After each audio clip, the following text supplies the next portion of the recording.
എനിക്കും ഉണ്ടായിരുന്നേ ഒരു പ്രേമം. പക്ഷെ നടന്നില്ല, നടത്തി തന്നില്ല. നടത്തി തരേണ്ടവർ കണ്ടത് ഞങ്ങൾ തമ്മിലുള്ള ചേർച്ചക്കുറവാ, ശരീരങ്ങൾ തമ്മിലുള്ള ചേർച്ചക്കുറവ്. എനിക്ക് ഇരട്ടപ്പേരുണ്ടായിരുന്നില്ല, പക്ഷെ നാട്ടിൽ മെലിഞ്ഞവർക്കെല്ലാം എൻ്റെ പേരായിരുന്നു ഇരട്ടപ്പേര്.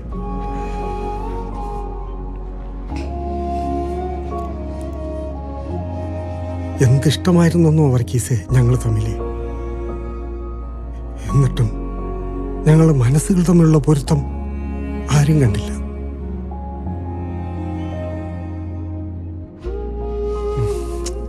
അന്നത്തെ കാലമല്ലേ, അവളൊരു പാവം പെണ്ണല്ലേ, അവള് കെട്ടിപ്പോയി. ഞാൻ പിന്നെ ആരെപ്പറ്റിയും ആലോചിച്ചില്ല. ഭാഗ്യത്തിന് നമ്മളെ ടോമിയെ പോലെ മാനസിക രോഗിയായില്ല. പണം ഉണ്ടാക്കി, പക്ഷെ റിവഞ്ച് നാട്ടുകാരോടായിരുന്നു, കുടുംബക്കാരോടായിരുന്നു. അതുകൊണ്ട് സിനിമ ചെയ്യാൻ തീരുമാനിച്ചപ്പോൾ ആദ്യം നമ്പർ ഒപ്പിച്ച് വിളിച്ചത് അവളെയായിരുന്നു. 25 കൊല്ലങ്ങൾക്ക് ശേഷം ഞാൻ അവളുടെയും അവൾ എൻ്റെയും സ്വരം കേട്ടത് അന്നാ. വർഗീസേ, ആ നിമിഷം അതൊരു നിമിഷം തന്നെയായിരുന്നു. ജീവിതത്തിൽ നമുക്ക് ഭാര്യയും ഭർത്താവുമായിട്ട് ജീവിക്കാൻ കഴിഞ്ഞില്ല. സിനിമയിൽ വന്നൊന്ന് അഭിനയിക്കാവോ എൻ്റെ ഭാര്യയായിട്ട്? ഒരൊറ്റ ദിവസം.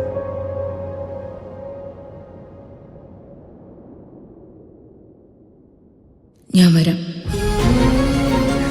അവള് വന്നു. ഒരു പകല് മുഴുവൻ എൻ്റെ ഭാര്യയായി അഭിനയിച്ചു.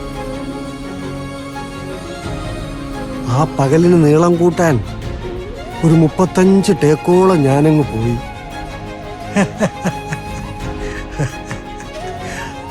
അല്ലാതെ ഞാനെന്താ മണ്ടനാ?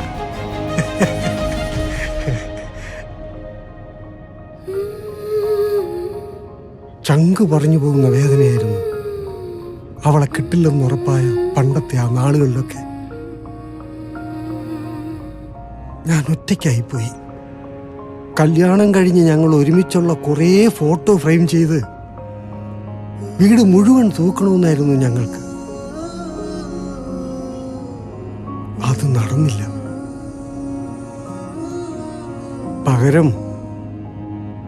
പകരം എടപ്പള്ളി കവലെ തന്നെ ഞാനതങ്ങ് തൂക്കി വർഗീസേ. ഞാനത് ചെയ്തു വർഗീസേ.